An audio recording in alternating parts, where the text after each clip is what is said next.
Ir-rappreżentanta tal-Oppożizzjoni fuq l-Awtorità tal-Ippjanar Marta Sportelli irriżenjat mill-pożizzjoni tagħha.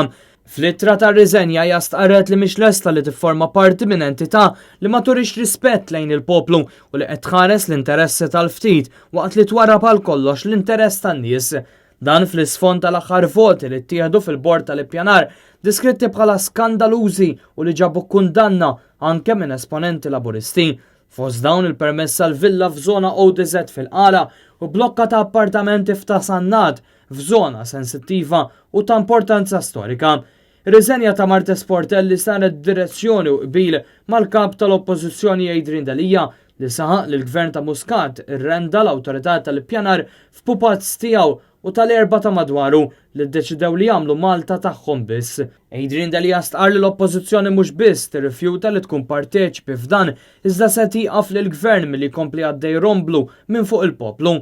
Waqt li tenna l-appoġġ sħiħ tiegħu għad-deċiżjoni ta' Marta Sportelli, Adrian D'Elia stqar li Malta mhix ta' Muscat u ta' Keith Kembri li jagħmel lilu nnifsu imperatur imma tal-poplu ħawtiel tagħha. Fid-dawl ta' dan stqar li l-Partit Nazzjonalista qiegħed fuq in-naħa tal-poplu. Partit Nazzjonalista fi stqarrija wkoll iddikjara li ma jridx ikun parti mill-aġir tal-Awtorità tal-Ippjanar iżda mhux biss se jieqaf lill-Gvern milli jibqa' dej romblu minn fuq in-nies.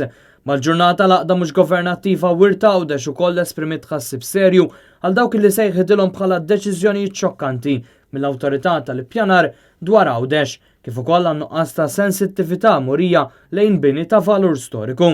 Tagħmel referenza wkoll għal permess ieħor fis-Sannat fejn se jibnew appartamenti fil-qalba tar-raħal f'żona sensittiva u flok dik li hija binja ta' importanza storika ta' żmien l-Ingliżi. Anke fl-editorjal ta' The Sunday Times of Malta wieħed isib kundanna għal dak li kien deskritt bħala permess skandalus li se joqret żona rurali fil-Qala. Ingiddeb ukoll dak li qal Clayton Bartolo, id-deputat tal-Partit Laburista u ħabib ta' Joseph Muscat li vvota favur, bl-editorjal jinnota li l-applikazzjoni tmur kontra l-policies esistenti. Dan waqt li jifakkar li qabel l-elezzjoni tal-2013, Joseph Muscat kien wieħed xort oħra li mhux se jippermetti żvilupp simili f'żoni rurali 6 snin biss wara din il-wiegħda nkisret. Għalkemm l-iżviluppatur irrinunzja għal permess, dan jibqa' validu sakemm ma tkunx l-Awtorità tal-Ippjanar li tirrevokah xi ħaġa li s'issa għadha m'għamlitx.